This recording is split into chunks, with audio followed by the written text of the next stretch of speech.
Real Football Show with Burger King. Watch live at 5 p.m. weekdays on YouTube. Join the conversation on 0808 17 17 700. Talking Scottish football first.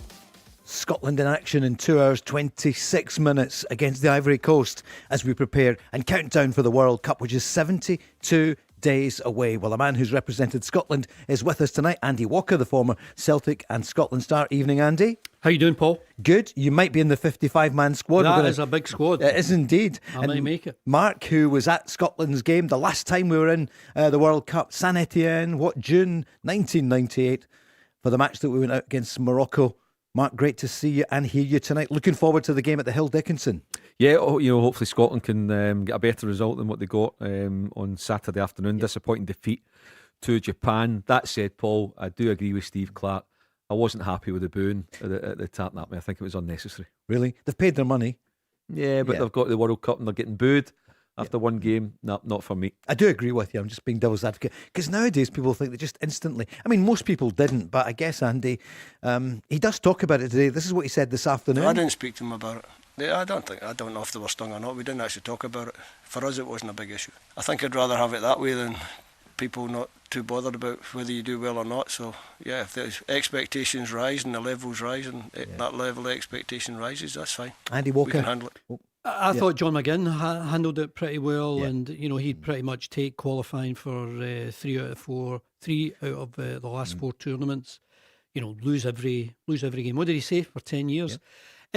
I know that you pay your money, and it's a big struggle for a lot of people north of Scotland to get to Hampden for friendlies, and they're paying out a lot of money. But friendlies, the very nature of it is it's.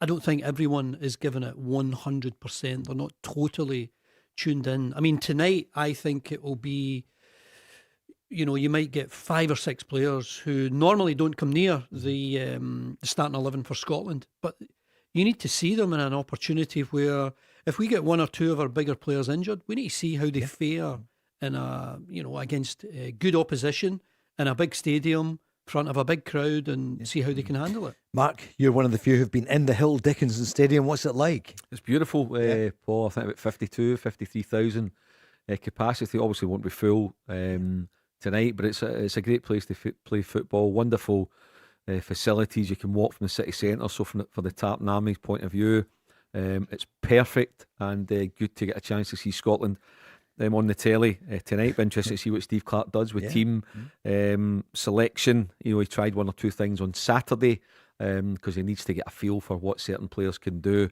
and it'll be the same again tonight. Can you walk alone to it? Hey, from the other stadium? It's not the other side of Stanley Park anymore, is it? No, it's right down by the water, right down by the Mersey, and it really is. It's a stunning stadium. Listen, we're not really going on about the booing, but John McGinn spoke as well ahead of the game, and he did touch on it. It probably touches on what I'm saying. The balance is right. I know how expensive it is to go and watch football these days. It was flat in terms of probably attacking opportunities from both teams. I don't think, even though Japan probably deserved to win and probably played slightly better than us, I don't think either team created many chances. I don't think friendlies are games where when there's so many changes, the second half always becomes a little bit bland. But I understand sort of both sides, and then there has to be a realisation that we need the opportunity to tinker a little bit, change personnel, formations and things like that. So I've experienced much worse booing than that during friendlies as a Scotland player. I remember Belgium at home, other matches, and the booing was a lot more deserved then. So what about the players for tonight? You mentioned that what the lineup might look like. Here's Stevie Clark. You obviously want to get as many boys on the pitch as you can because they've come away towards the end of the season. They're all desperate to play for their country, so there is a bit of that, but there's also the fact that we're trying to get something tangible and meaningful out of the game as well. So I made a raft of changes the other night during the game, and they'll probably be similar in the game tomorrow. Yeah, there's a lot of people trying very hard to impress, which is great, which is what you want. and they must be some of the players that have come in. This is their last chance, maybe. I wonder if he'll give another opportunity for Angus Gunn. I thought he showed up well at times, and we do need a goalkeeper who can take the place of someone like Craig Gordon, who's been terrific for us. But I imagine the likes of Ralston and Suter, maybe Tierney, Christie, Billy Gilmore, guys like that. Maybe Finlay Curtis will play from the start. Who knows what an experience that would be for him. And maybe Shea Adams up top. So there's a lot of players who didn't get a game from the start at the weekend who can come in and show everyone what they can do. That's what it's all about, these friendlies. Andy, friendlies as a top player, how difficult was it compared to playing a competitive game? Well, Paul, I wasn't a recognised international player, so a friendly for me, I took it so seriously because I wanted to impress. And we were playing Colombia at Hampden. I come on for Eric Black. I playing up front with Mo Johnson.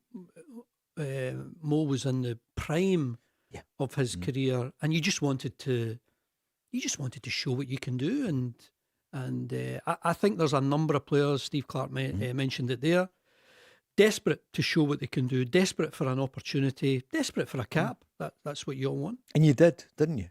You did personally. Well, I get 3 caps. I mean, I started one game for Scotland. We played a European Championship qualifier over in Finland, and I started that game alongside Duncan Shearer, and we won 2-0. I mean, it was a really big result for us. It set us en route to qualifying for the tournament, which was in England, if you probably remember. I do. So when you get an opportunity to pull on the shirt, your national team.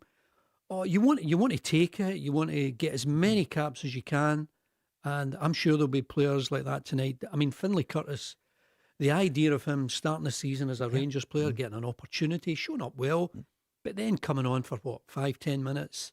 You know, guys like Mikey Moore seem to have made a bigger step than him, but he goes to Kilmarnock, and I think he impresses everyone. He's now in the Scotland setup. Why not give him an opportunity from the start? We've seen it with Ben Gannon Doak, what he can do, and we do need someone who can go and take someone on, change the whole complexion of the game, change the picture, change it for the midfield players, the strikers. If you go past a man or two, everything changes. You get people driving into the box, and he could be an exciting player. And Mark, we're really proud of the players that Villa, Liverpool, Arsenal, Napoli. But it's brilliant to see Scottish players playing at Scottish clubs as well and getting to the highest level with the international team. Yeah, Finlay Curtis got his chance. You could see Neil McCann was part of the sort of studio, and on Saturday was very, very proud. You could see that. I liked the look of Hurst when he came on as well. I thought he showed something. I thought Billy Gilmore showed 1 or 2 nice touches as well. Conway, I don't really think he got a chance to really impress too much, which was unfortunate. But it'll be interesting to see who he goes with in his starting lineup tonight under Flennon Miller. We'll get a chance. I don't think any minutes at all. Nathan Patterson was in at right back. They'll play him again. It's his home ground. How was he for you tonight? I thought he was absolutely fine. Nathan Patterson, he doesn't get a lot of game time at Everton, so he would have welcomed that. I think Aaron Hickey, if he's fit, he is our natural right back, and he's a wonderful player. And like Andy, I agree. I would play Angus Gunn again tonight. I think you just go now with Angus Gunn and play him, because he's not getting any game time week to week. So get him in again tonight and build a relationship with those in front of him. What do you think, Scotland fans? Give us a call, 0808 17 17 700. Lauren from Go Radio, she's gone down for the match to Liverpool, so maybe she'll give us a call. She's away with the family, isn't she? Yeah, I think so. Yeah, they're down there. She's a big Motherwell fan. She's down there at the Hill Dickinson. It's a brilliant city, isn't it, Liverpool? It's a great affection, I think, for Scots city. And that at the city. Great city. I mean, I was a big fan of Goodison. Haven't taken in the Hill Dickinson yet. I'm sure it will, but that'll be a treat for them tonight. And obviously you want to see Scotland play well and win. You can go and see Anfield as well, the home, of course, of Scotland's greatest ever player, arguably Sir Kenny Dalglish, of course, 102 caps, and Andy Robertson's chasing it. He's So that's getting there. 91. He's getting 92 tonight, I would imagine. I can't imagine he won't. And he is going to chase down Kenny. But he said they've got great banter because obviously Yeah. Kenny says, you play far more games nowadays. And even John McGinn, what is he Yes. up at 85 or something like that? Yeah. In the 80s, I mean, yeah. it's fantastic the amount of caps that these. I think our bigger, our better players, our influential players, and guys like that who just give everyone else such a good example. John, how many I'm caps? chasing down Andy Robertson. No, I wish. It's obviously strange when you're in the bubble, you're just playing and churning out appearances. You don't realise the magnitude of it, but when it starts to get close to 100, you have your eye on it. You'd be lying if you said otherwise, but the priority both for me and Robbo, even though he touched on it last week, is to try and get this country through the group stage and achieve something special. So if that meant that was my last 3 or 4 caps for the country, that would make me much happier than playing 20, 25 more with poor results. So we're obviously determined to keep carrying on. I'm determined to do that personally. I've said before, I'll play until I'm told I'm not good enough. I've always said that because I know what it feels like to be at the lower levels, to try and climb your way up. It's no easy and you can't take it for granted. So, but for us, the priority is improving a lot on our last 2 major tournament performances and results, and that's the main aim for us. Our vice captain, John McGinn. Mark? Yeah, he's been terrific. I think he'll get to 100. Andy Robertson could get to 100 during the World Cup if we progress. A few more friendlies, and then we go beyond the group stages. So those experienced guys playing week in, week out at the highest level down south, making an impact down south. It's not like they're squad players. Okay, Andy Robertson's been sort of second choice left back this season, but he's still a great footballer. John McGinn's the captain. Aston Villa, I've got our boys in Serie A, Ryan Christie. We're spoken about them many, many times, and rightly so. They deserve it. We're all very proud of them because it wasn't that long ago, Paul, with no players in the English Premier League. We went through a spell and no players in the English Premier League, and a lot of the squad made up English League One. And nothing against those guys, but you look at the quality we've got, and that's why we're qualifying. We're now regularly qualifying for tournaments. We've got to keep that going into Euro 2028. These are the great days. Did you hear John McGinn at the end of it? I don't know if you saw the end of the media conference, and he goes, "This is posh, isn't it?" And some people, sorry, this is posh.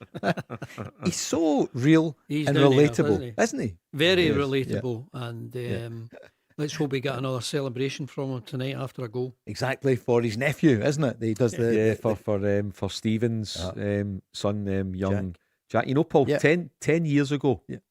10 years ago, I sat with John. John made the decision to leave St Mirren with nowhere to go.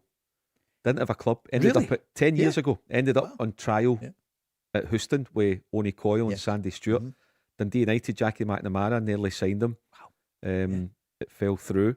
And then he ended up, of course, at Hibs when Alan Stubbs took him. But 10 years ago, In the Championship. Yep, in the Championship, he made the decision that whatever it was with the contract and offers for St Mirren, and he took a gamble. He was starting to get a wee bit of a name for himself, but nothing, of course. And there you are. So it just shows you he's been rewarded. And when he speaks about playing for Scotland and what it means to him and coming through the ranks and putting in the hard yards and getting Villa out of the Championship, he means it. He's not just saying that. He genuinely means it. It makes me feel a bit old, 10 years, but brilliant journey, plenty of downs, plenty of great moments. The feeling to pull on a jersey still feels the same when I was 21, 22, so it's nice to have 2 friendlies now preparing for a tournament compared to the friendly that I was first involved in, which was basically a warm-up for someone else. So it shows how far we've come as a country and as a group of players that's now the case. Andy, that's rare, isn't it? That kind of bottle to say, right, I'm going to back myself, walk away from St Mirren, a really good club, and to take a risk. It takes a lot of self-belief. Yeah. It takes a lot of confidence. A bit of a gamble, but my goodness, it's worked out. And When I think of John McGinn, obviously he's been through those 10 years, but when I think of John McGinn, I think of a lot of highlights. I mean, that goal he scored for Villa when it was in the Championship, they still talk about it as the greatest goal they've ever seen in the Championship. And then, of course, the promotion thing, everything that he's done with Scotland. He should have been a Celtic player at one point. Yeah, sure. Maybe one or two just behind the scenes didn't fancy him, didn't think he was good enough. But the deal was about to be done, wasn't it? Yeah, he's had a fabulous career and he's shown what a strong character he is. He certainly is. Scotland fans, what do you think? 0808 17 17 700. The nation will be, can you imagine what, 72 days time, Mark, until the World Cup gets underway. It's still quite a way off. I get it the other night, tonight down at, I don't know how many will be at the game today, but, I saw some buses heading off this morning, people heading into town to get some trains. So they come from all the airts and parts, don't they, for Scotland, no matter where they play. Yeah, I mean, there'll be a good I thought it will certainly be over 30,000 there tonight, Paul, by all accounts. A lot of Scottish fans live down south as well, so they'll make the journey. So, look, I hope we get a good result. Ivory Coast, they'll be very, very difficult opponents. Several really good players, and it'll be a good test for us, but in a nice stadium on a lovely surface. Looks like it's going to be a pleasant evening. The clocks went forward the other day, so you'll be more daylight, etc. Is that what happened? I wondered. So, look, it's all there to go and have a good night tonight. All there. What about Ivory Coast? Not a difficult game. Like I said, my players don't like me because I keep picking tough friendlies. But if you want to get better and you want to learn, you have to play against good teams. The slightly different style of play to the Japanese side that we played at the weekend. Strong, direct, quick, defend well, attack well. The last game they were very clinical against South Korea, so now we expect another challenge, big challenge.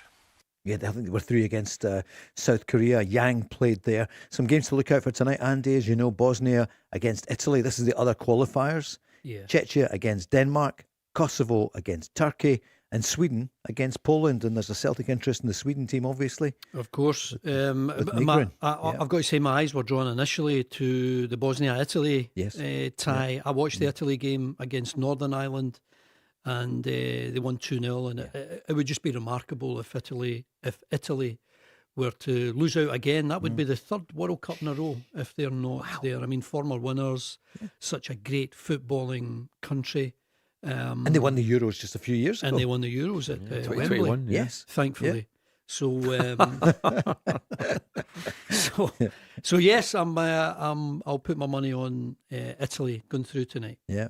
Mark? I mean, it's, I have to. I didn't realise that this would be. They've not made the last 2 World Cups. I knew it was one. I didn't realise it was 2, which really is quite incredible. So when you think of the great Italian talent. teams, remember in the 80s, the 90s. I love Dino Zoff and all those guys. Tardelli. Tardelli, the best celebration ever for a World Cup winning goal.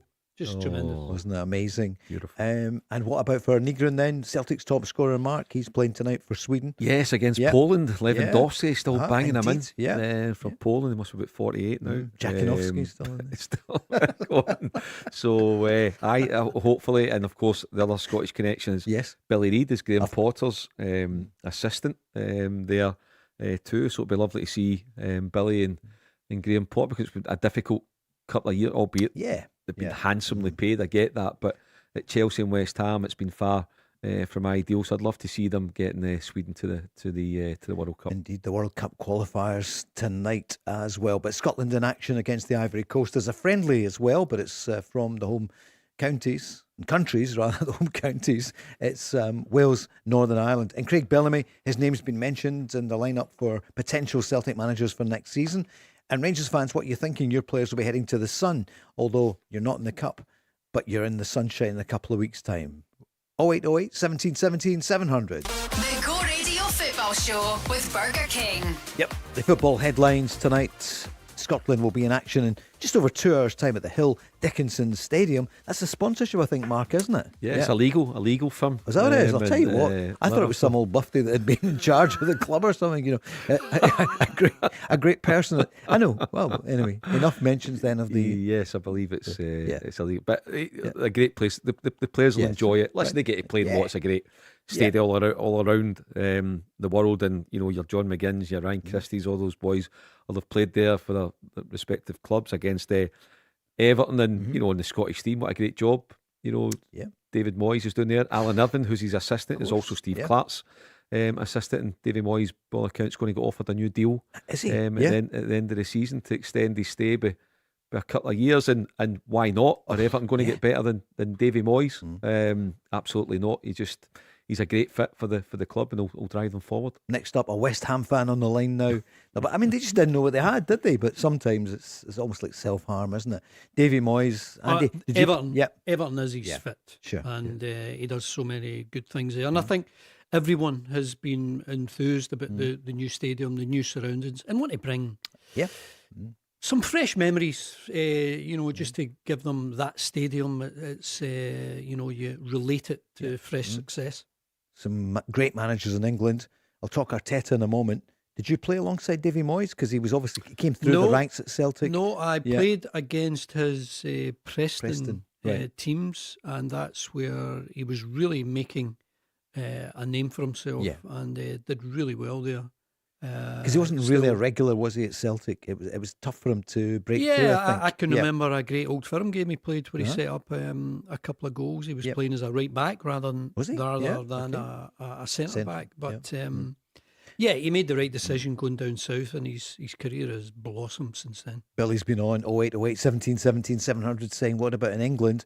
Arteta, Mark, surely this is going to be his season to get the title. That's the one that Billy wants. Yeah, I mean, Arsenal just look to go and win at the weekend, Paul. People say, will they wobble because they lost the League Cup final to Man City? Man City, won comfortably. I think that afternoon, but it's definitely Arsenal's title to lose. Now, I noticed an interview with George Graham at the weekend in the Mail on Sunday, and he was like, obviously a big Arsenal man, wanting them to win, but he was just saying it's almost like not just exclusive to Arsenal, but across the board in the Premier League down south just now.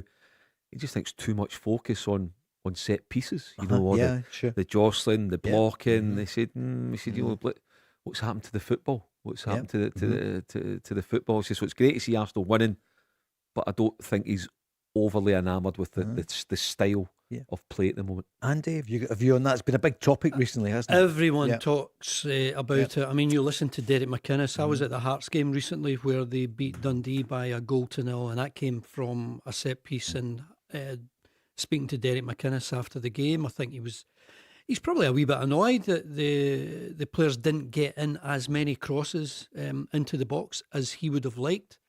And then, of course, he's setting them a target. Let's be the number one side between now and the end of the season to score from set plays. And I think it's achievable. Hearts can do that. I think Rangers can as well. And in all honesty, I think it's an area of weakness for Celtic. If you're looking at the amount of balls that come into the box, the amount of times that they've been bullied by Dundee United players, the two losses at Tannadice, for example, and they're just not the biggest side, Celtic. They might play some really good football at times, and they have, but I think they could do with a bit more of a physical presence. Mark, as you know, Rangers could go top of the table. On Saturday, they play first against Dundee United, because, of course, Hearts play on Sunday and Celtic play as well. So for Rangers, it's been quite quiet. It's the international break, players away. What are you thinking? Paul, what an opportunity.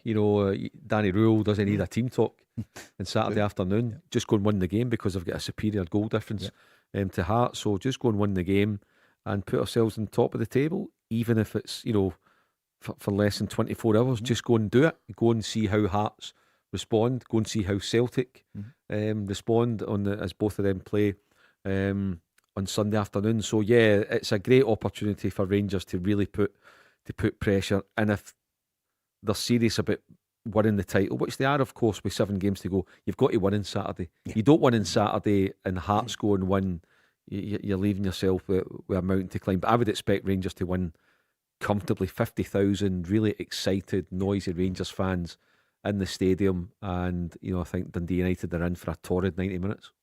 Andy, which way do you want to go with that? Look at from the Rangers' point of view, what an opportunity. Hearts have been top of the table since September, October. Yeah, you just have to take it. I mean, Rangers have been in good form, apart from those draws that have annoyed them. but they're right back in it, and you have to take that opportunity when it's presented. Every game, I keep saying it, every game, the last 7-8 games, they are so difficult. Things can go against you, refereeing decisions, now VAR decisions.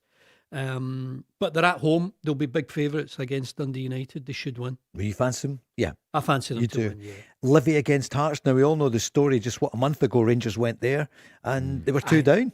Yeah, I can't see Hearts slipping up. Okay.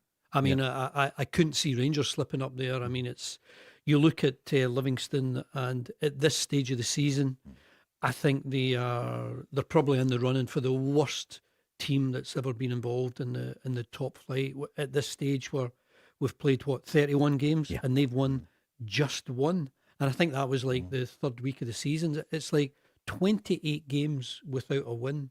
It is truly remarkable, and I think the Hearts fans will pack out the Livingston Stadium and ensure they get all 3 points. So Celtic would go into the game with Dundee on Sunday. It's the late kick-off again, Mark, which can be a disadvantage. But Hearts could be back on top on 69. Rangers could be second spot on 66. And Celtic going in 61. Somebody who'll be watching the game, big Celtic fan. Good evening, Laurie. Welcome back. Good to hear you.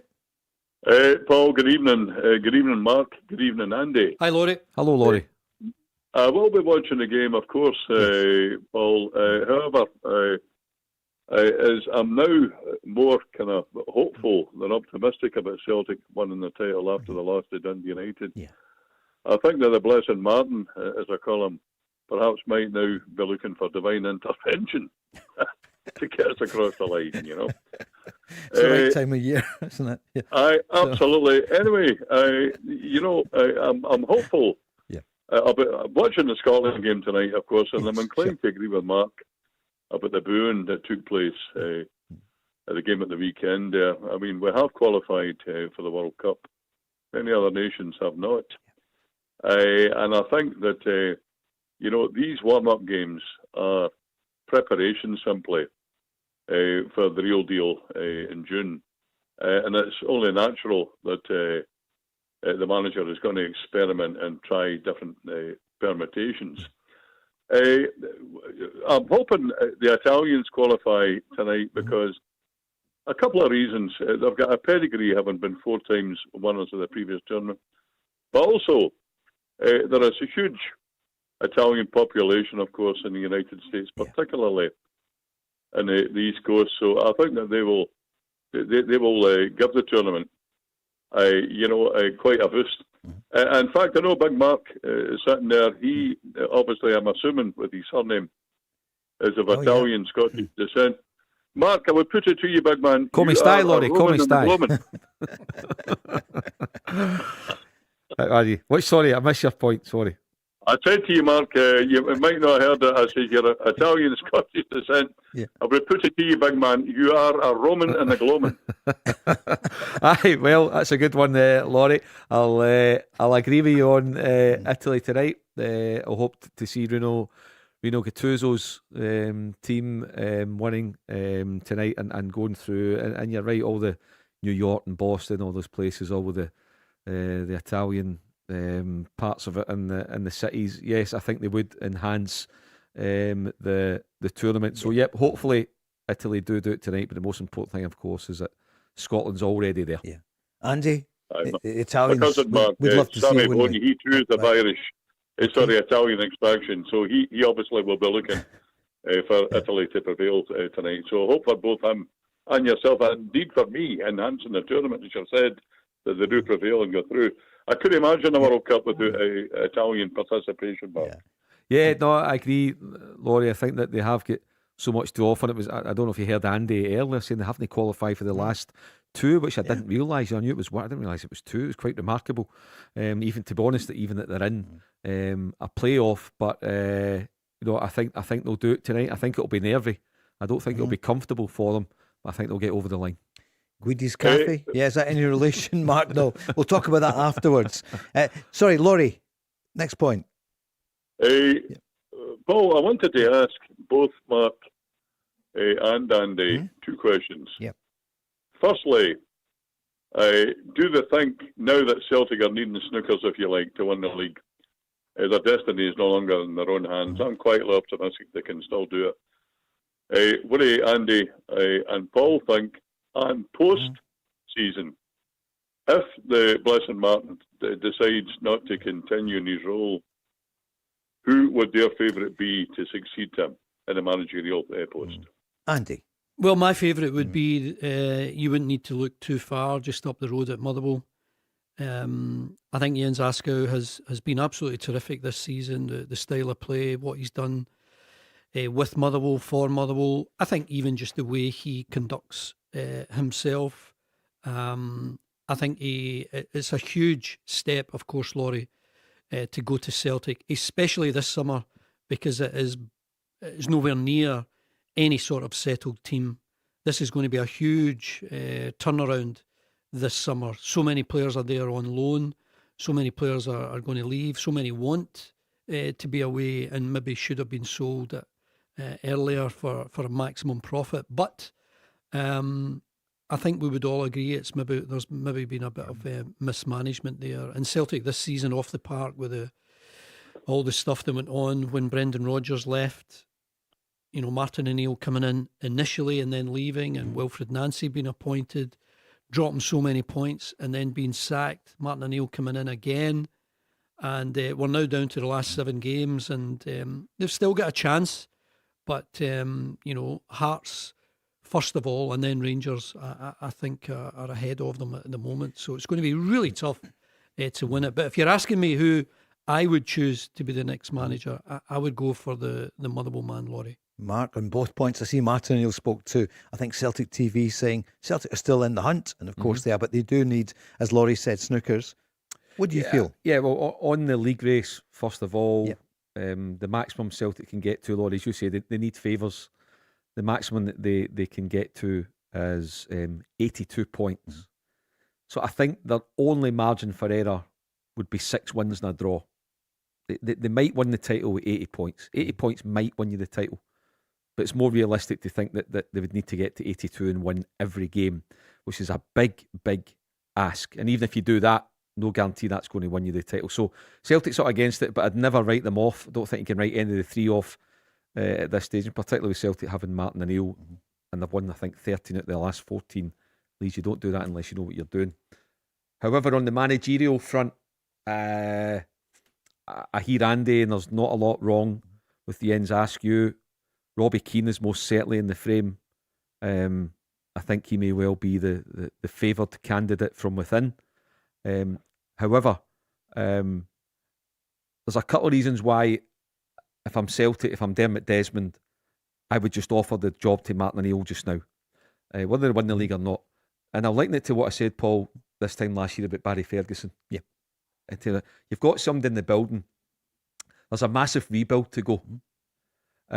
So Martin O'Neill and his staff have had a good look at the squad. They know who's up to it and who's not. They know what needs to be done and what doesn't. Working behind the scenes already to try and get new blood in for the summer. So Martin O'Neill, now by the way, Martin O'Neill might not fancy. He might just say, you know, at my age and different things, it's not for me. And you'd need to respect that decision. But I would genuinely offer him the job. And I'll tell you another reason why.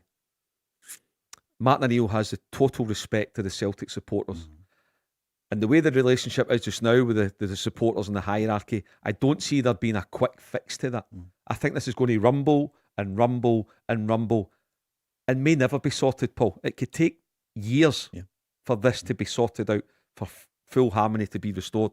So therefore, for a young manager, whether it's Askew or whether it's Keane going in, and they're going in when the club's still at loggerheads, the hierarchy and the supporters, it's no way for a new manager to go into the club. I'm not saying lay all that at Martin O'Neill's door, but you know what I'm saying? He's experienced, he gets it.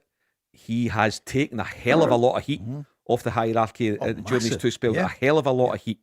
So for those kind of reasons, and that said, Martin O'Neill's a very capable manager. So my view right now, taking everything into account, whether Celtic win the league or not, I would ask Martin O'Neill to stay on until May of next year. Andy Walker, what would you say to that? Well, you're asking him to rebuild a team, and I think you want someone who, I mean, obviously you've got to win games, and you would a rebuild would suggest Martin O'Neill, given his credentials, would win games. But I think you want someone who is part of the identification process of these new players who are to come in. And Celtic need to strengthen in every single area. Yep. I think the style of play, I think it is important. And I think since you've seen, I mean, Brendan Rodgers, peak Brendan Rodgers, football was terrific. Peak Ange Postecoglou, football absolutely terrific. And supporters who cannot wait to get to the ground just to see the team play. I think that's important. I think you would get that if they were to go for the man at Motherwell at the moment. But it's a huge rebuild.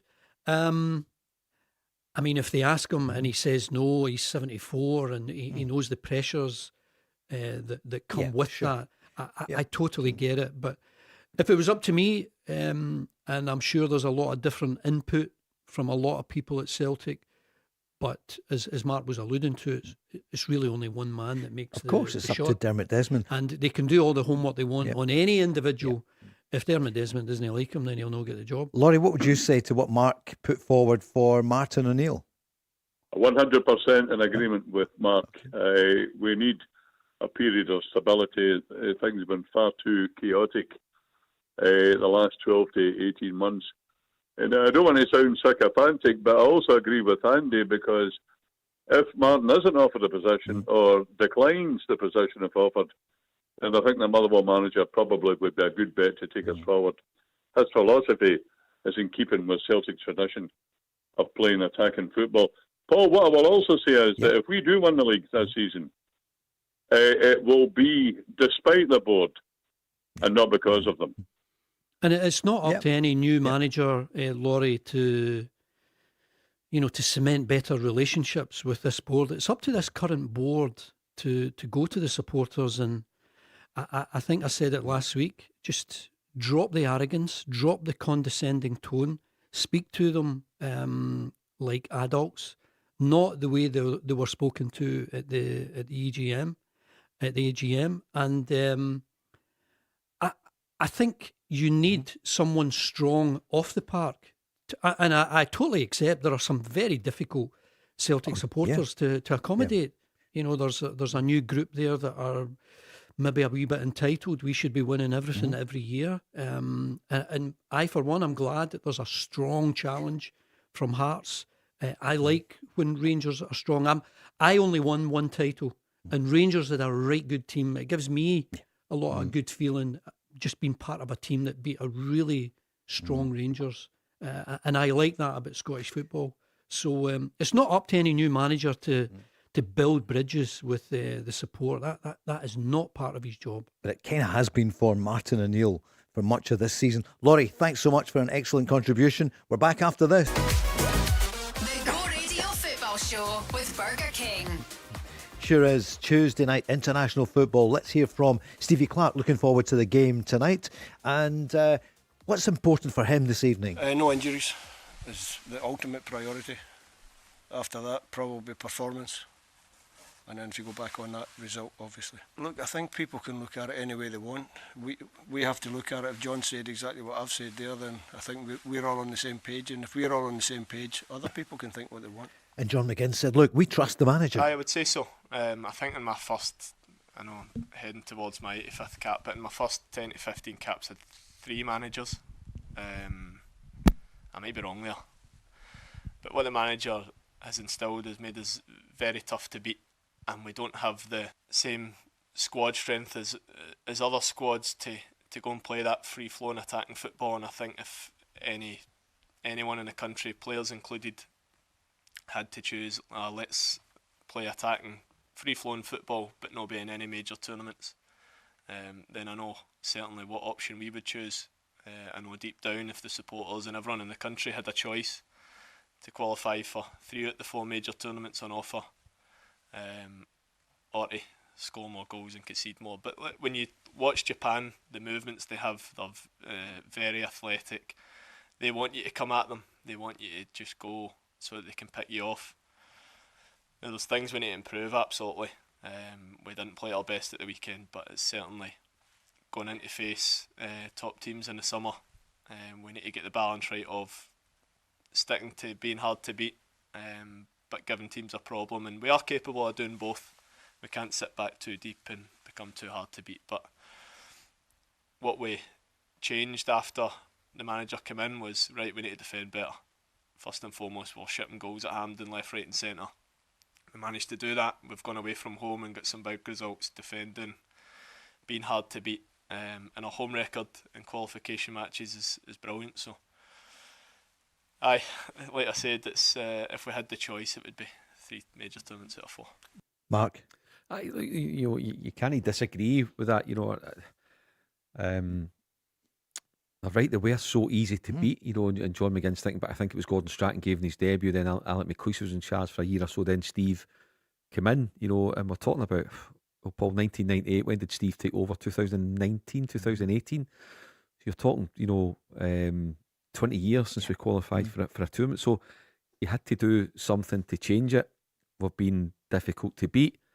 We could be a wee bit more open, I get that, but only, as I said, I'll say again, the only criticism I've got and I've had of Steve Clarke was the last 20 minutes against Hungary at the Euros in Germany, but I just thought we should have opened up a wee bit and been a wee bit more adventurous, going for the Hungarians and try to get the win, which we didn't get, and hopefully we're going to learn for that in the 3 games that's coming up, particularly against Haiti. But we're talking about Arsenal earlier on, Paul. Arsenal absolutely pleasant in the eye. Did they thrill us? Did they entertain us? No, but what did Arteta do? Arteta's thinking to himself, this might be my last chance as the Arsenal manager if we don't win the league this season. So he's found a way to go and do something different to turn them or take them to the verge of being English champions. So if people are going to criticise Steve Clarke, they're entitled to do so, but I don't agree with it. And I think this happens with every group of supporters. You give them a little bit of success and the immediate response is, give me more. Yeah. So I'm happy with that, but I want more. So it's not only qualification for the big tournaments. I now want to get through out the group stages. I want to see better football. And there are constant demands, bigger demands, more entertaining football. And I would happily go along with the next. If Stevie Clarke is away after the World Cup here, that's all still up in the air. If he chooses to leave, I'd love the next manager to get to 3 out of the next 4 major tournaments. That is huge success for us. Well, Andy, look at Italy. We just spoke about them a wee while ago. Exactly. The stats are frightening. Italy, I mean, World Cup winners. Yeah. It's astonishing. And it'll be interesting, I think, when he gets to that stage where apparently it's a FIFA requirement and you need to name 55 players. Yep. I don't think you need to make them public. Oh, right. I don't think you need to do that. It'll come out, though, won't it? Sure. Well, I mean, Stevie Clarke, correct me if I'm wrong, I'm sure he was one in 1990 under Andy Roxburgh, and he was in the original group, and he didn't go to the World Cup. So he was one of the ones. It didn't come out. Oh no, it came out because it came out at that time. Right. But with a 55-man squad, I'm sure you don't need to. You just need to give it to FIFA, and obviously you can't go out with you. I thought there was another story I missed in 1990, one of the many. No, it's just to do with Stevie Clarke. It will come out, won't it, the 55? You'd imagine so. Imagine so, but there's clearly no obligation. It's a hell of a big, it's an awful big list. I mean, I think sometimes you'd maybe 35 and then we've whittled it down. It has been whittled 55. down. That'll be that Infantino. Yeah. So, look, 55. So that Trump can be mentioned. He'll be in the squad for the USA. Trump was trying to get in our squad because he's Scottish mother. So, I mean, it's a lot. Yeah. But do you know what? At least I'd imagine Steve Clarke would make the 55, the SFA would make the 55 players aware privately. Right. You're in this squad. And that gives them all an incentive to keep going because there'll be, well, out of the 55, there'll be 35 of them minimum that would be thinking, I'm definitely going. I think only 20 would say for sure that they're going to go. So there's 35 and they're fighting to try and get 3 outfield places, 3 or 4 outfield places. Gregory's tuned in, a big Celtic and Scotland fan. He's saying, come on, Scotland. And I'm listening in to you broadcasting legends from the back of Loch Katrine. He's out in the bike Look at that. Scotland's Fantastic. beautiful. Even in, a day like this, That is he's beautiful. listening, tuned into the Go Radio Football What a Show pick. with Burger King. Fantastic. So up there, isn't it brilliant? Loch Katryn's finest up there. Gregory, stay tuned. More and more people, honestly, making the switch. It's happening, Mark. That's all I can tell you at the moment. on this. Sorry. Well, because it dips sometimes. It won't dip tomorrow night because Craig Moore will be here along with Aidan McGeady. So that's tomorrow night, 5 till 7. Tonight it's Mark Guidi and Andy Walker. Looking forward to the games tonight. Mark, some of the other headlines today. So Rabbi Matondo has left Rangers. That's been confirmed in the last few moments. He's off to Brann, of course. So that's just come out. SK Brann, the Norwegian side. 25 years old. Yeah, I mean, I have to say, I've been really, really disappointed in Matondo. You know, he arrived to great fanfare, wonderful pace, and I really thought he was going to rip it up in the SPFL Premiership level. But no, he's been a big, big disappointment. It just goes to show you, Paul, as we often say, Rangers and Celtic, you know, it's not just about ability. Yeah. There's so much more to it, to being a success at the big two clubs, and you know, we won't see Matondo in a Rangers jersey again, and they won't be a miss. Andy, he had a lot of promise at the beginning, but we just we didn't see it consistently. Yeah, didn't see it consistently. I think he's made the right decisions. He's not getting a regular game of Rangers. Move on. Yep. He's gone to the Norwegian side, Brann, and wish him well. And I see Celtic midfielder Odin Thiago Holm, 23 years old. He will rejoin his former club Vålerenga on loan till the end of the Norwegian season, which I think is November. So we've just not seen him at all either, have we? We talk more about him when we see him. Yeah, he was one of those guys that Brendan Rodgers inherited as a sign. I think it was like officially Brendan Rodgers' first signing, although it had nothing to do with Brendan Rodgers really. And he got a chance against Feyenoord, I remember, in the Champions League game away from home. He was red carded. I think he came off the bench and was red carded. I think he's had some kind of serious injury problem as well. Went out to America, never worked for him there either in the MLS. So again, came with a really good reputation, highly thought of in his home nation, but has contributed nothing to Celtic, and he won't be a miss. A couple of other club news we'll speak about more after the news. Ayr United, 6 games to go. We know that Scott Brown left yesterday, along with Kevin Whittaker. John Rankin is joining the coaching staff. He'll be in charge, and our own Jamie Murphy will be alongside him at your old club, Andy. We'll talk more about that shortly. And at your old club, St Mirren, it is, as we said yesterday, Craig who's in charge. Craig McLeish till the end of the season. And I loved his headline today: nobody is going to take my job. Yeah, good on him. Young Scottish coach, backing himself. You know, Keith Lasley, John Needham, the executive of St Mirren, they've been decisive, Paul. They've not been hanging about. I think, you know, there's been one or two conversations, and for whatever reasons, the timing's not been right for certain people, and they thought, you know what, let's go with Craig McLeish. Delighted to see Stuart Taylor in there when I was at St Mirren. Stuart was a young lad coming through and a great professional, and what an impression he made on Stevie Archibald and Victor Munoz. Great pro, great young pro.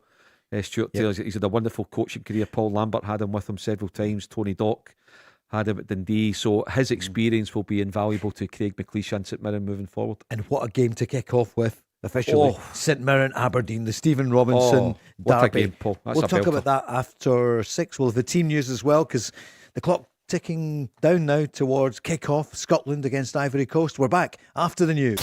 The Go Radio Football Show with Burger King. Watch live at 5 p.m. weekdays on YouTube. Join the conversation on 0808 17 17 700. Talking Scottish football first. We sure are. Paul Cooney here with Mark Guidi and Andy Walker. We'll have the team news. What time? And 1:30 or so. It's the 7:30 kick-off tonight. In fact, we should have it. What, 6:15, Mark? Or 6:15 we'll have it. Any early indication what it is? Listen, it's not like that, is it? It's different, of course, because it's a World Cup warm-up. What's England? Tough one. Tough one to call because he's got so many options and he's going to mix it up, you know. What about the keepers, though? Is he going to give them a chance as well? Not for me. You Paul, don't. You've got to stick with Angus Gunn. Stick with Angus Gunn. He needs as much game time as he can get, so play him again tonight. I went with the team I scribbled down. I went with six new starters. So I went with Gunn and goal. I went with Ralston and Tierney as your fullback. Suter, just stick with Scott McKenna. Christian Gilmore to start. And then your solid players, McGinn, McTominay And I've put Finlay Curtis in along with Shea Adams. Shea And, Adams, that's it, 'cause it was Lyndon Dykes at the start, wasn't it, the other night? Yeah. Yep. Yeah. Good. And, just see how they go. Yep. Andy, last night, Barry was saying you've got to have Billy Gilmour in the midfield for Scotland for the Haiti game. Yep. And he also said, got to find a way, as has happened before, to have Kieran Tierney and Andy Robertson in the team. Yeah, you want Kieran Tierney fit, of course, and he can play as a left back. He can play as a left centre back. He's done both for Scotland. It's a place where we're pretty strong.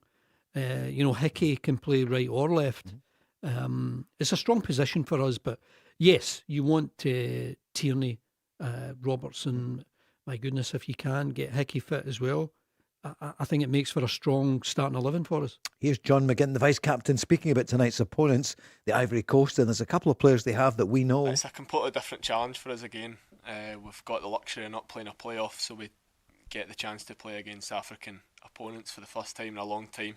The main aim for us is obviously to try and prepare for the Morocco game, and this team in Ivory Coast give us the best chance to try and prepare for that. They're a different style of team to the Japanese. A few players I know from playing against, a couple from playing with.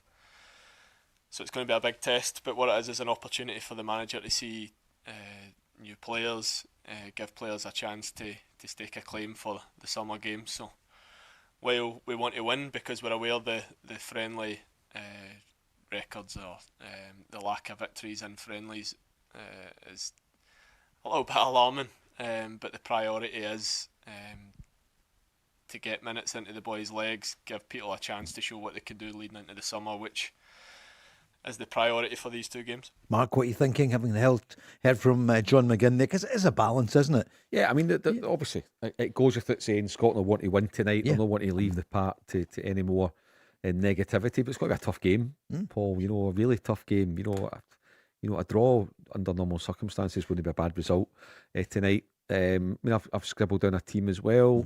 Angus Gunn in goals. I'm sticking with Patterson at right back, given Everton is his home ground, and I think he needs games as well. I'm sticking with Robertson at left back because he's captain. Is it 92 caps tonight? City of Liverpool, etc., etc. Wants to lead the team out. Time. And I'm going Suter and Tierney. Maybe just Tierney's a left centre half because.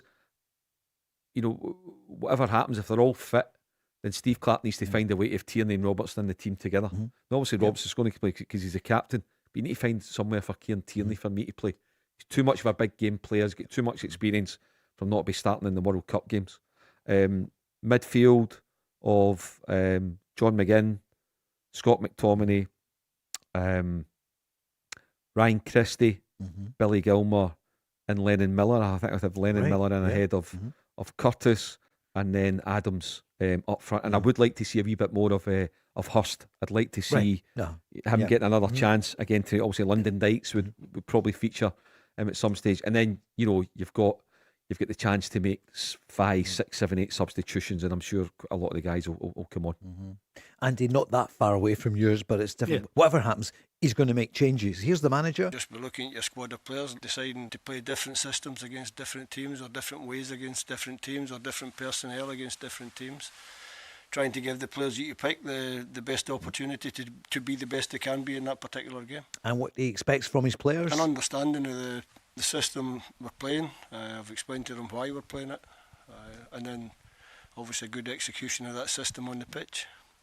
And then from individual players, you're looking for certain things that I've spoken to them individually about, and hopefully they can bring that to the pitch as well. And he was asked, will every player be given a chance? You obviously want to get as many boys on the pitch as you can because they've come away towards the end of the season. They're all desperate to play for their country, so there is a bit of that, but there's also the fact that we're trying to get something tangible and meaningful out of the game as well. So I made a raft of changes the other night during the game, or they'll probably be similar in the game tomorrow.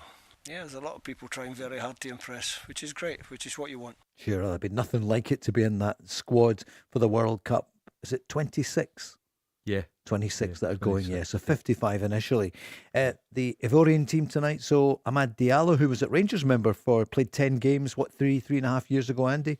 Yeah, and commentated I on saw him him. down at Sunderland a few times. Mhm. Looked really good, and of course he's gone back to Man United Yeah. and has actually got some regular game time. And on occasion, he's one of their better players. Michael Carrick's getting the best out of him, Yeah, isn't he? looks that way.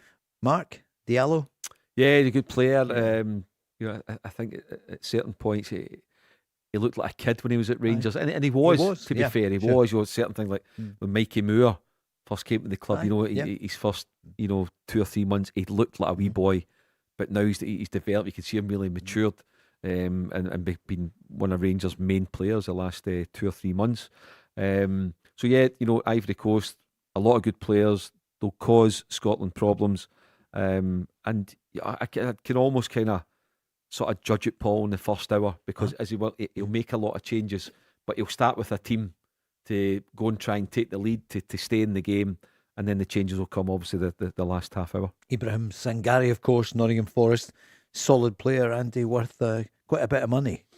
Yeah, even if Forest go down, he's likely to stay up in the Premier League. He's been very impressive. But yeah, I'm looking forward just to the contest, seeing how these new players of us, you know, concentrating on the Scotland players, just seeing how they react and how they gel and how they cope with you know, everyone around them. You always want to try and build up a good relationship with your fellow centre half, your fellow midfield players. If you're a striker, how does the wide player work? How do the midfield players want to try and find you, whether it's short or long? And you know, you need to get players into the box when we get that ball wide. And yeah, it'll be interesting to see how we cope. Ian's been on asking, who did you room with in your Scotland games then, your 3 caps, Andy? Can you remember? Once with Paul McStay, I think a couple of times with John McGinley, who was a sort of fellow Bolton player.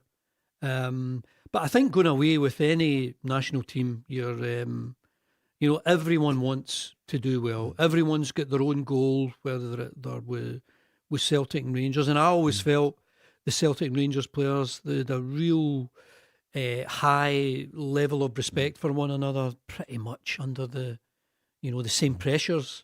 Obviously, totally different setups, and you wanted to win badly when you played against each other. But when you got together for the national team, you were, you know, it was all good chat, all good fun, and good spirit, a good bit of banter. Yeah. Ian's also asked Mark, who did you buddy about with? Seriously, who was it in those days when you were the chief football writer at the Sunday Mail? The tournaments. Yeah, the tournaments. So it would be France '98. It was Big Dougie Bailey. Ah, yeah, the late great Dougie. Great Dougie Bailey, the late great played at Rangers. Ron Scott, as well. Dundee's of the finest. Sunday Post. Kenny MacDonald. Graham Bryce, News of the World, Fraser Mackey, Graham Crozer, Mail on Sunday, Danny Stewart.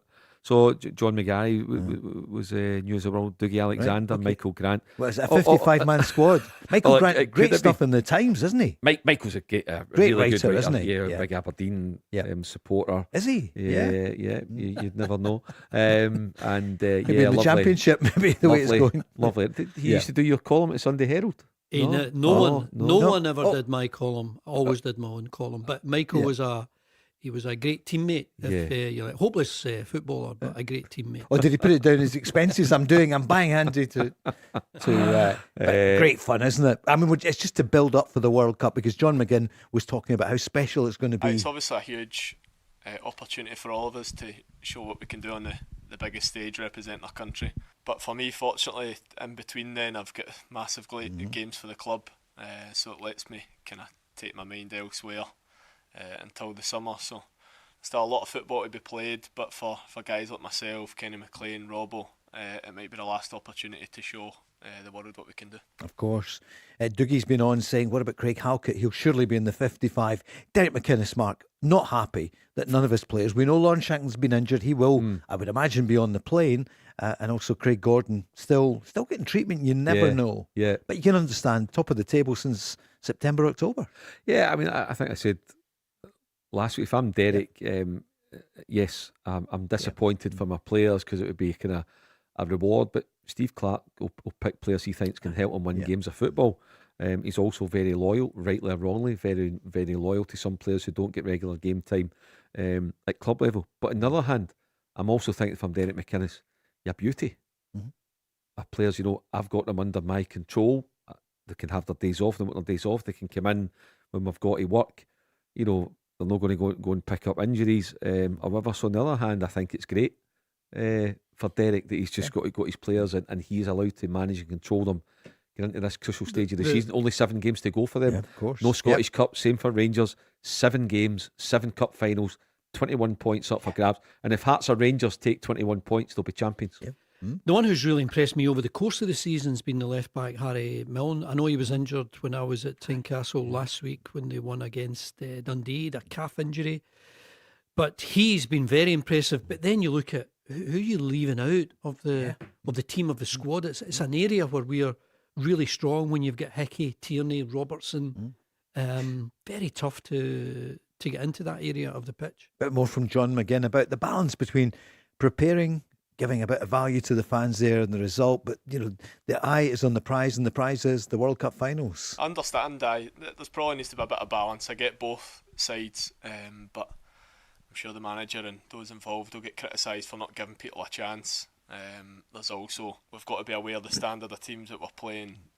We can go gung-ho, we can fling bodies forward and get embarrassed. Now that would be proper boon if that was the case. So the onus is on us to get bums off seats and try and take the game to teams, but we've also got to be cautious. And I think over the years, whether some people enjoy watching it or not, it's what's got us to where we are now and what's made us successful. You mentioned earlier on, a draw probably would be, it's going to move on whatever happens, but our record at friendlies is nothing like our record these days, Andy, with the qualification in the past. Yeah, and we all want our record of qualification to be what it is, because it is so strong. I don't put a lot of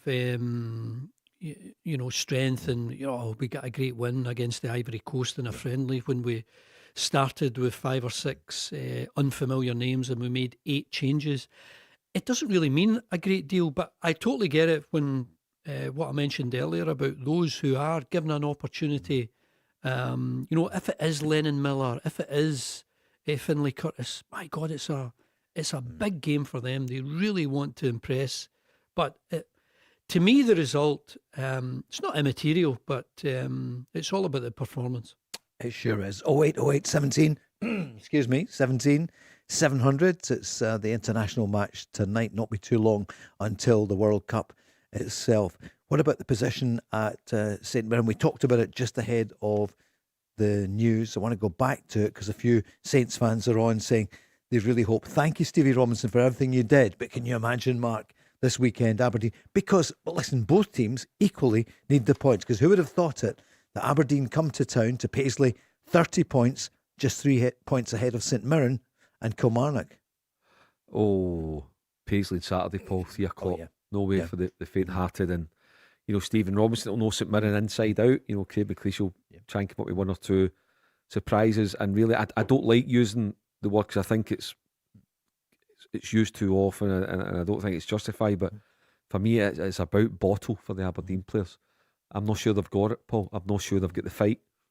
And Stephen Robinson's got the fight, but I'm not sure those Aberdeen players have got fight to go and see this through. So for me, St Mirren start the game as favourites, home advantage, and what a 90 minutes that's going to be. Won't be a spare seat to be had inside the stadium, and 4 miles along the road at Ibrox, you've got Rangers and United as well. So it's a cracking Saturday afternoon there. United Partick Thistle, down a division. Then we're going to Easter Sunday. But listen, we love the internationals. We love it. We're looking forward to the World Cup. I'm not so keen in friendlies, to be perfectly honest. No. And I can't wait for this weekend to get up and running again. Huge one for Aberdeen as well, for Stevie Robinson, because he knows this is his team, Andy, until 2 weeks ago. And for him, it's a huge day, isn't it? Because he needs to come and lay a glove in his old side. This is a really poor Aberdeen team, and as much as I always like to see the big city teams being strong, and it was great when Jimmy Tilleen came in and started so well and won a trophy after falling badly behind after that, but this season's been a disaster. I mean, not just in the bottom six, but a serious problem with potential relegation. If St Mirren win that and Kilmarnock go to Hibs and win, they're all on the same points. And you wouldn't fancy Aberdeen in that type of fight, because obviously after the split, you play all of the teams around you, and you just wonder about the Aberdeen, their strength of character for those players. And Mark, everyone's looking soon. We will be talking about the split and what's going to happen. And we know there's still a lot to be played before then, 2 games, but it's going to be huge. We reckon Celtic will have 3 home games, Rangers 3 away games because of the way it works out. Yeah. Paul, it's probably very simplistic and straightforward, but genuinely, okay, I've got Hearts as title favourites. I do believe that, and I think if they win their next 2 games, if they get to the split on 72 points with 5 games to go, if they beat Motherwell and Livingston in their next 2 games, I think Hearts absolutely will be champions. Looking at this weekend's fixtures, Paul, I think it's only been in 3 occasions this season that Hearts, Rangers and Celtic have all won. That's right. I don't think they'll all win this weekend. And if I had to pick one, if I had to think who's got the toughest game, I think Hearts have the toughest game. And I know Livingston are bottom of the table, as Andy said, a deplorable record, 1 out of 31 league. I mean, it's embarrassing, 1 victory out of 31 games. Marvin Bartley still want to show that he's the man for the job, even if he takes him down. He's an ex-Hibs player. Absolutely. As well, and you just want to go and win in front of your own fans, make it as difficult as possible for Hearts, but Hearts will be boosted with Devlin and Shankland back in. But I think out the 3 games, and I know Celtic on the back of a disappointing performance and a defeat, and Dundee they're back to Tayside. I think Hearts have got the toughest job this weekend. And of course, I thought you were going to say, because Livy, 12 draws. And under Marvin, they've been draw specialist, Andy. So that it could be a banana skin for the Herts. Every game is a potential banana skin. It is for Rangers on the Saturday when they play Dundee United. And of course, it is for Celtic back in Dundee, where one of the worst performances of this season, I think Brendan Rodgers was the manager, and they lost up at Dens Park. So I just think at this stage of the season, they're all difficult. But I've got to say, I do fancy Hearts quite strongly at Livingston. Livingston are just, I think they're just so poor. And for the title, well, I'll ask you that just after this break. The Go Radio Football Show with Burger King. Mark's getting a bit crazy. You can tell it's International Week and it's friendlies. Hey, won't be this one. Let's go live to Boston. There he is. Looking forward to it, Paul. Yeah, looking it'll be forward to amazing. it. Get out as something Yeah. I've never ever done before. I've never gone to a game or certainly travelled abroad as a Scotland supporter. So looking forward to being. Well, I've not got a ticket yet, right now. Is that right? Being at game 2 for Scotland v Morocco in Boston on June the 19th. One of my favourite cities. Out there. Yeah, never been there, but I hear it's brilliant. Oh, it's a beautiful Andy, city. You know the East Coast well. Yeah, lovely. I do. Scotland, I might be going out. I don't know, but anyone who's in Boston will love it. But you got to have a pint at Cheers. Indeed. I've got to be done. Been there twice the last year. Brilliant. The pint Cheers to old Ted's seat. At the end of the Norm seat, you mean? Same different guy, same thing. But lovely boozer, really busy, great city, Paul. I'm genuinely really looking forward to it. Fantastic. Yeah, Mark will be on the Sex and the City tour. No, that's New York. New York. Well, I'm based in New York, of course. Boston's Cheers. Because Anne will be saying, "Let's go and do that," and in Miami for the game with Brazil. Going to Miami, Andy? No, I wouldn't make that one. But what an occasion that will be. Paul, tremendous. Yeah, I'm looking forward to it. Yeah, Scotland, Brazil. Apparently, I'm going to be there, the best till last. which will be absolutely fantastic. I mean, I can't believe it. I don't want to say too much. Let's wait till we're on live from the stadium. Here's the Scotland team. Oh, wow. In goals, Liam Kelly in goals. Robertson. Now, this is the way they're listed just now, okay? Mark and Andy will work out the formation. So, Kelly, Robertson, McTominay, Tierney, Gilmour, Adams, Christie, Suter, McCrory, Hyam and Hurst. So he really has mixed it up a little bit there.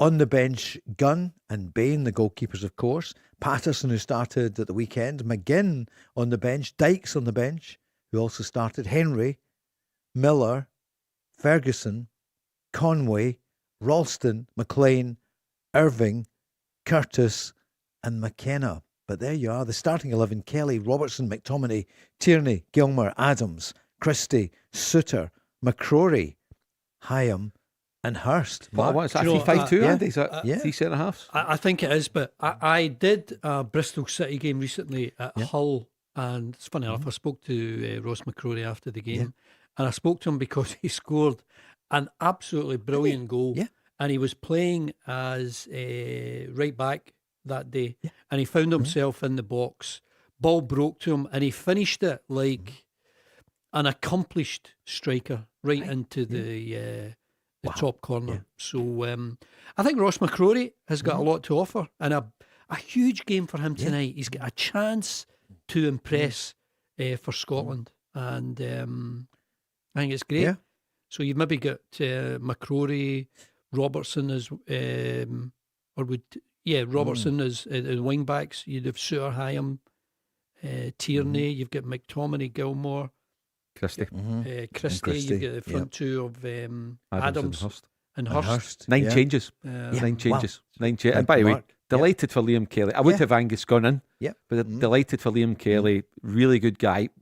More importantly, really good goalkeeper. So I suppose that's just Steve Clark saying, if these are my 3 goalies that are going to the World Cup, Liam Kelly at the moment, you're my number 2. So go and show what you're about tonight. He'll have work to do tonight. There's no doubt about that. I think it is. Charlie Mulgrew spoke about Dom Hyam last week. Who knows from watching them at Blackburn. That's a solid 3. Your 2 wing backs, McTominay, Gilmour, Christie, plenty of experience in there. Lovely ball control in there, getting a grip with the middle of the park. And then I'm really pleased to see Hurst in there, Paul. I mentioned him earlier in the programme. I like the look of him when he came on Saturday. He obviously does well at Ipswich. And again, there's another indication of Steve Clark. Okay, so I'm considering, under the right circumstances, I'll go 2 up top. I'm willing to mix it up and go 2 up top. So Adams and Hurst go and show me what you can do together. What did you like about Hurst when you saw him at the weekend? Just his application. Probably he caught the eye. So did Gilmour as well. But we know about Billy Gilmour. We know what he can do. We know he won't let you down. But with Hurst, you're still thinking, right, okay, what are you about? And I saw enough there to say, I like the look of you. You can certainly be an asset for Scotland. Let's hear a bit more from the manager. Just be looking at your squad of players and deciding to play different systems against different teams, or different ways against different teams, or different personnel against different teams. Trying to give the players that you pick the best opportunity to be the best they can be in that particular game. And of course, Mark, you never know. If you're in the squad, you may well be called up, even though very rarely does somebody go to a tournament, and it does happen, where you don't kick a ball. So you've got to get them, see how they fit into the system. If they're needed, I mean, if you look over, major tournaments, so at this stage we're going to have 23 outfield players. Yeah. Now, unless we've got nothing to play for the last game or whatever. But what my point would be that 10 outfield places, I reckon, in terms of starting lineups, Steve Clark will only use 14 or 15 starters. Yeah. He'll mix it a wee bit at the bench, and you'll probably get 4 or 5 outfield players that won't kick a ball. Yeah. They're really only going there as emergencies, which is fine. Not a problem with that, but it's not like 23 players and they'll all get serious game time. That won't be the case. Yeah, and of course we don't go deep into the tournament. If you're one of the major nations, then they tend to, don't they, Andy? Because they're expecting to go to the quarters, the semis, and further. Yeah, we at this moment we can dream. Yeah, how far can we go? I think we all expect to get out of the group. There's so many nations in the tournament. It's difficult not to actually get out of your group if you win one game handsomely. But let's get to the knockout phase, and I would fancy us 90 minutes over so many teams, and you've got the heat and the just the intensity of that. You've got to cope with all of that. I think this is a time for us to dream about going very far in the tournament. I like that, Mark. Andy said, time to dream the World Why Cup. not? Yeah. That was a tune in '82. We have a dream. Didn't quite work out, but we were certainly we had a chance. We were right in it, getting to the last game against Russia. At that point, and then Willie Miller and Alan Hansen bumped into each other, and it was good night, or adios.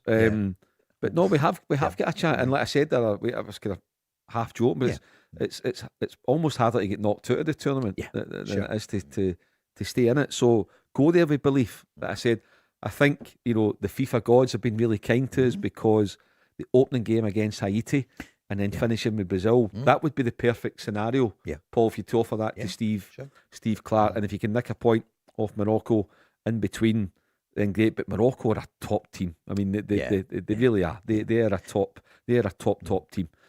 So beating Haiti in the opening game, albeit that's not a gimme either, but that's got to be the aim. And if we can do that, getting off to a winning start, we've never done that under Steve Clarke at the major tournaments. Right. You know, in fact, we've not won a game in 6 attempts at a major tournament. We've not won a game. So there's a chance to go and put that right in Boston early on in the tournament. He's on the bench tonight at the start anyway, John McGinn, speaking about the importance. I mean, we want to do more than just turn up at the World Cup. You'd be lying if you sat there and said, oh, I enjoyed that, or we feel we've done ourselves justice. I enjoyed the journey of getting there, but it's impossible to actually sit back and say, like those were the greatest moments we've had in a Scotland jersey. There was small parts of it which you thought, wow, that was incredible. Like the national anthem in Cologne is something I'll never ever forget. But the games, we didn't do ourselves justice, and we know we've got a lot more to offer than that. So we've got another opportunity in the summer, because we've earned it. We earned the right to be at the last 2 tournaments. We earned the right to be here by winning the group. So we know there's the capability and the potential to compete with the best nations, and we just need to show it now. I like that, Andy. I'm sure you do too. We don't want to just be there. We want to progress. Yeah, exactly that. I mean, we have gone to major tournaments with some really good teams. We have seriously thought we could do some damage in this tournament. I'm thinking to the late 70s, early 80s when we had Souness, Dalglish, Hansen, some just extraordinary players, Joe Jordan. But we've never managed to give the supporters what they've really wanted, which is to get out that group stage, get into the knockout phase, and see how far you can go. Mark, are we going to do it? Do you think we will go through from the first section? Let's put your yeah. Well, why not? Yeah. Let's see the squad. Let's see what we'll find out a wee bit more about Haiti near the time. But let's say, but we couldn't have asked for it better. Even played in Boston. Down to Miami for the last game. Now, what you'd ideal scenario, Brazil on 6 points, they've cruised it. Sure. And the rest one or two. But it's set up perfectly for us with the new format under 48 nations, with the section that we're in. I really don't think we could have asked for any more. And we're all going to that tournament, Steve Clarke, his staff and the players, with the benefit of most of them have got 2 tournaments under their belt. And we talk about learning from our mistakes, Paul. They need to learn from their mistakes. Preparation in camp, what they do in camp, how they prepare, what they do on the day of the game, how they approach a game, their in-game management, for 90 minutes, etc., etc. Steve and his staff will need to have learned from that, and that's why, like Andy says, I'm quietly optimistic that we'll get out the group. And you think about the last World Cup, I'm sure it was Morocco who got to the semi-final. Yeah, I mean, that's extraordinary. Puts it in perspective. A nation that you just wouldn't expect to do that. Here's John McGinn. He is brilliant at these media conferences. You get money, value for money, Great Mark, talker. on this one, Great isn't talker. it? He was asked that old question, Mark, that you and I have asked a few times. How's the team spirit there in the We've camp? played together for a long, long time, and what we've created is a lot more than what other countries can offer in terms of ability. We've got what you can't buy, what you can't coach, and that's a togetherness and a character which has got us to those tournaments. So we feel as if in those tournaments we underachieved, of course, and I think this summer we just want to do ourselves justice, and what an opportunity, and we couldn't possibly choose a bigger stage to do that on. 0808 17 17 700. What do you make of the Scotland team tonight then? 9 changes from the game at the weekend, and looking forward to the match if you're watching it. It's on the BBC, I think, isn't it?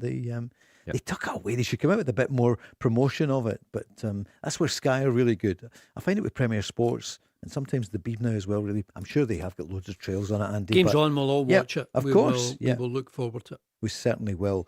Andy has been on, a different Andy. He's a Motherwell fan, saying, what about the Well against Falkirk this weekend? We know we're not going to win it, is his words, but he reckons they're going to come back after a difficult couple of weeks. Andy, what are you reckoning? Yeah, well, for a while there, you were thinking about Motherwell being involved in Yeah. a title race, maybe getting involved and, finishing second or third. Always thought it was too much to imagine them as champions, but they're 7 points behind Celtic. I think the best they can hope for is fourth position, but when you look at what Motherwell have achieved over the course of the season, I think everyone's getting value for money if you've got a season ticket there. And Europe, the potential for European football next season, I think it's exciting times to be a Motherwell fan. Mark, that's another good game to go to, isn't it, for Yeah. both teams? Because Falkirk want a point, at Yeah, least. yep. Dundee United need to win at Ibrox to have any chance of top six. A point for Falkirk secures top six for them. You've also got Stephen McGinn in the technical area and his brother Paul, his young brother captaining Motherwell on Saturday. It's been a great season. They can still finish the high. Like you said, Paul, they've slipped the last sort of 3 games or so, but they've still been a pleasure to watch. They've still been a joy. And, some of their players will be thinking they can be a player of the year as well, want to keep going. And the manager too. And what was interesting for me, Paul, was seeing Askew quoted to be the next Spurs manager. In the running with the bookies. Now listen, all right, good. he was about 15th in the list, but nonetheless, behind Harry Redknapp. to see a Motherwell manager, That's great. Yeah. In the odds to become the manager of Spurs, it just shows you as well that they're taking notice down the road, and his agent is working very, very hard behind the scenes. So, for all we can talk about Celtic up here, and he might have a bigger and better league to go to. I don't know what a bigger football club to go to. Sure. But he may well have a bigger and better league to Well, go to. Spurs got a manager from a Scottish club, Ange Postecoglou, who won them a European trophy. Of course. So that's always a good sell. De Zerbi, of course, he was in the running. We came into the studio for it here. I mean, some people have been on saying there's parallels between what's happening at Aberdeen and at Tottenham. They're very different. I know that the scale of it, but the budget, the fact that Dave Cormack has ploughed in so much money, Andy, he's just not had a return. He's Aberdeen daft. Yeah, he is. I mean, you can't criticise him for wanting the best, and they've got a wonderful training facility. I've spoken to some of the lads at Sky who've been up there, and Cormac Park, always well looked after. They've got the most famous son of Sir Alex Ferguson, who's always trying to big them up. But this is a poor team. I mean, they've spent a lot of money, and they certainly haven't got value for it. This is a big city club who should be doing what Motherwell are doing, threatening Celtic. Rangers should be doing what Hearts are doing, threatening to be the top of the table and being very, very consistent. Hearts have won 20 of their league games this season, and Aberdeen have won just 8. I mean, they've a quarter of the games they've won. It's just astonishing. It's a real drop in standards. What's your sense of it as we say goodbye to March? Andy, what do you reckon? 7 games to go. For the first time ever, we say you can change your mind every week. Who's going to win it? I think right now Hearts should win it. I saw them at Tynecastle against Dundee. The only thing that struck you about the 90 minutes as the game went on, and I know they scored fairly late on, 75 minutes or so, it was the amount of tension and nerves and anxiety around the stadium that was very evident. A refereeing decision going against them, a misplaced pass, and they changed.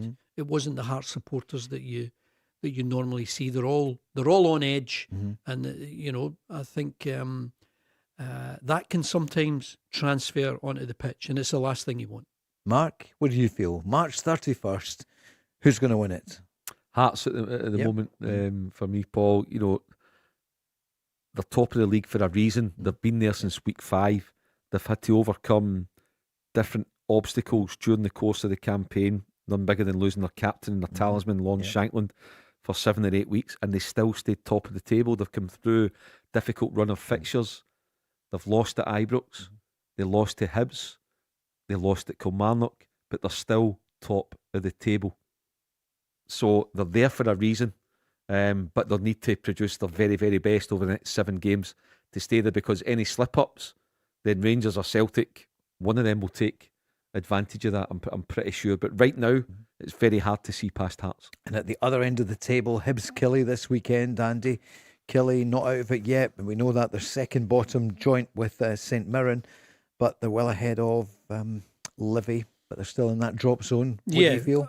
I think Kilmarnock might get out of it. I didn't think so when they made the change. I just thought St Mirren had 1 or 2 victories in them, but St Mirren have dropped like a stone just as much as Aberdeen have. So I think Kilmarnock might get out of it, and depending on who wins at the weekend between St Mirren and Aberdeen, you could see Aberdeen into the second bottom spot. It would be truly remarkable, but I wouldn't rule it out. Who do you fancy, Hibs or Killie? I fancy a draw there. A draw this weekend, yeah. And St Mirren, Aberdeen, did I ask you earlier? Who do you fancy on that? I'm going to go for St Mirren. Go for Saints, the home win. Andy, what about Killie? Good turnarounds. Turnaround, too much to say. But under Neil McCann and Billy Dodds, but they're going the right way. Sorry, back to back.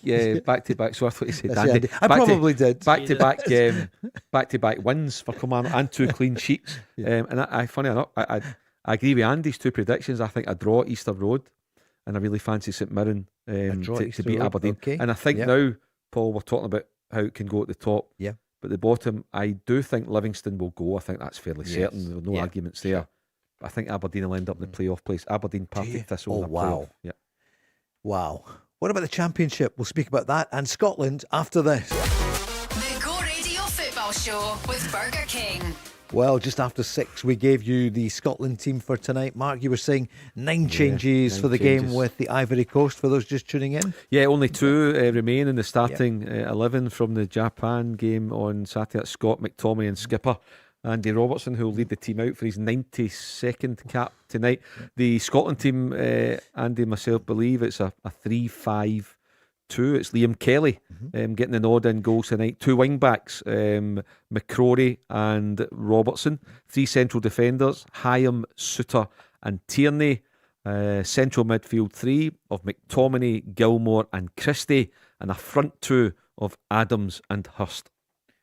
And Andy, I like it. I like the difference. It's not our normal way. And when you think about Stevie Clark, you think about, right, we're not going to lose a lot of goals. We're going to be hard to beat, and that's been the very basis of his success. Playing with 2 strikers, I think you can afford to be direct at times. I think Shea Adams has got a bit of pace. Hurst has got a bit of physicality. How will they link up? What sort of service will they get? Will it only be from the midfield 3, or will McCrory and Robertson get forward enough to give them balls into feet? Are we able to link up? Are we able to get the ball into a wide area to get a good cross in, where you've not just got 2 strikers trying to get on the end of it? Maybe McTominay, maybe Ryan Christie, who always looks lively in and around the opposition 18-yard box. So I think it's an exciting formation. Let's hope it works. the land of wingers we used to be. I don't know if we ever were, Mark, but there's so few. And of course, Christie's teammate, Gannon Doak, missing at the moment. We don't have much width at all, unless we get it from, as you mentioned, the width back. Yeah, I mean, I think Gannon Doak will be fine, Paul, for the World Cup will be available. Of course, Steve Clark took him to the Euros as a kid in Germany a couple of years ago. So, yeah, I think he'll be there and he'll be an asset to us. It was really disappointing we didn't get Harvey Barnes. I know some people weren't in favour of it, but I was all in for that. But it's not worked out. But as Andy said there, Ryan Christie's a great goal threat. You know, he smells it. You know, he just gets in around, a great threat in that final third, and he'll support Adams and Hurst. You know, Gilmore will look to get forward. McTominay as well. Set pieces. He should have scored on Saturday. Should have given Scotland the lead, and then you've got a solid back 3/5 with Liam Kelly in behind him, and then you've got 5 or 6 really good options on the bench. Boys that'll be really hungry to come on and make an impact. And John Souttar, what a couple of months for him. He's lost his starting place at Rangers, but he doesn't let Scotland down. And he starts tonight. He could, and of course, you know, Liam Kelly's got that relationship with him. He's won, as is Tierney as well. I don't know a lot about Hyam, to be honest, but they're comfortable taking the ball from the goalie. You know, they're comfortable. But you're right, Paul. You know, Souttar for me was the number 1 central defender at Rangers, but as a couple of times he's been shaky, and latterly then Danny Rule has gone for Gigan Fernandez, and I have to say, and I'm sure most Rangers fans would agree, I never thought that would be the case after, you know, looking at the first 4, 5, 6 weeks of the season. I didn't think there was you get a centre half if you roll the two of them together. But They're doing really, really well. Fernandes has been terrific, and Giga's come on to a game. So John Souttar, if he wants to be a part of this run-in with 7 games to go in the league, then a good performance tonight will help his case. But he's got his work cut out to get back into the Rangers starting 11. What about the Italian superstars that we've got? Adopted Italians, Billy Gilmour and Scott McTominay. It's great to see Gilmour playing now after he didn't play much early in the season. Oh, I like him. When he's in top form, there are a few better. Retaining the ball, retaining possession, even in a tight area, even under pressure. I just love the way he fits into that Scotland team. I'm really hoping he gives a big performance tonight. I think what you want to do as a player, just try and give the manager a bit of a headache. I know you've got maybe a settle. Maybe right now Stevie Clarke could pick his starting 11 for the first game of the World Cup. Try and give him a bit of a headache and think, yeah, I could be in there. I wouldn't let you down, and I'll show it tonight. You've got to go in with that mindset. And you've got to go in with that attitude. It's got to be a big game. And I know that friendlies can be played in a strange kind of atmosphere because the supporters too are, they're not up for 100% the way they would be when you're playing for a vital 3 points. But big game for a number of players, especially the goalkeeper. I mean, we're all wondering who'll start. It looks as though it's Angus Gunn. I don't know how it's going to be with Craig Gordon. If he's fit, I'd imagine he would go to the tournament and would start the first game. But Liam Kelly's got a big opportunity tonight. He's not ruled out yet, is he? Craig Gordon. But it's getting more and more unlikely, I think, Paul. More and more. And you look at Angus Gunn on Saturday, I think maybe Neil McCann might have, looked at him at the goal. I wouldn't necessarily go along with that. And I think he's been really good for Scotland the past few games that got him to the World Cup. I had my doubts about him. I didn't think he had a good Euros at all. I thought he was really, really disappointing. He didn't. Being perfectly honest, but he's bounced back, and that's a real credit to him. We're going to need a solid goalkeeper. You've got Liam Kelly as backup, but as Andy says, I mean, I'm sure Steve Clarke will have more in his mind. But with Aaron Hickey out the squad just now, hopefully he'll be fit. I think he's your first choice right back. But see, apart from that, Paul, for me, obviously Robertson's the skipper, McGinn and McTominay. If you'd ask me to pick the team tomorrow, the 10 outfield players that will start against Haiti, that's the only 3 that I would be absolutely certain would start the game. That's the only 3 for me. And if Hickey's fit, then he would be number 4. Apart from that, up for grabs. Here's the manager, his final thought ahead of the game. For me, momentum's one of the words that have suddenly become a big buzzword in football. You can have momentum as long as your performances are good, as long as you get what you want to get out of the game. Momentum, I don't know. I don't know if it's good, bad or indifferent. I'll tell you in the summer. Discuss. No, it's okay. Shea Adams is there on the team sheet, so what night it would be for him, because we'd love to see him get some another goals. one playing his trade in Italian football and showing up well at times. I think momentum is a good thing. You're building up momentum. You're not losing games. You're playing well. You might be on a great run. You've got no momentum if you're losing. I mean, you might cling on to a level of performance, but I think this is all down, friendlies. We want to try and improve our record in friendlies, but honestly, I don't think it's that important. I'm really intrigued to see how Liam Kelly plays tonight. I'm intrigued to see how Ross McCrory will play as a wing back, and on the other side with Andy Robertson, who's normally a full back. What will that mean to the middle of the park? How creative can we be tonight against a good side? Can we create a number of chances? Because we're going to go up against Morocco, Brazil. They'll be outright favourites. How creative can we be? And he might learn a thing or two tonight with 1 or 2 different relationships in the middle of the park, and determining how the 2 strikers got on, the 2 wing backs got on. How much of a threat can we be? Quick word about Partick Thistle before we get a final word on Scotland, because what a weekend for them. Big win for them in Kirkcaldy, and then St Johnstone drawing with Queen's Park. So this weekend, Andy, your old teams coming up against each other, Ayr, Partick Thistle. But what about the Jags? 3 points behind St Johnstone, 5 games to go. Well, first things first, they're doing their job. I mean, maybe it was a bit of a blow not to beat St Johnstone when they had them on their own turf, but they're winning games. St Johnstone are dropping points. it's getting closer and closer. What is it? A 3-point gap now? Yes. Yeah. I think it's pretty much 4 points given the huge disparity in goal difference. But they're giving themselves every chance, and it's always a bit of a wounded animal to go up against a team who've lost their manager. And I think maybe John Rankin might come in as caretaker at Ayr for the moment. Yeah. Mark, final word on Partick Thistle. Still very much in there. Yeah, they're doing really well. Yeah. Mark Wilson and Alex Ray, they're doing really well. And I think Mark Wilson, if he doesn't take Partick Thistle up, I don't think it'll be long before Mark Wilson's in a Premier League job in Scotland. Which club? Well, It depends who's available at that point. Well, it's with Partick Thistle. If he takes him up, he'll stay with Partick Thistle. With but the Jags. in terms of his reputation and the admiring glances that he's getting, Mark Wilson will kick on as a manager. Paul, listening to what's happening. Final point then. It's not about the result as such, but Mark, what's in your water tonight? What do you think? Well, tonight, I'd happily go with a draw. A couple of goals. Let's see a couple of goals. What was a 2-2? Whatever. Let's get in and about it and score a couple of goals tonight. Couple of scissor kicks, whatever. Andy, what do you feel? 3-0 Scotland. We'll pump them. Love it. Well, tomorrow night, Craig Moore and Aidan McGeady will be here. We'll kick off with that cut from the programme tonight. Andy, thanks so much. Thanks, Paul. And enjoy your birthday in a few days' time. I will do. Thank you enjoy very it. much. Very kind. You'll be somewhere on the Ayrshire coast. We'll find them. Mark, thanks so much. We'll see you, no doubt, too soon. That's it from us.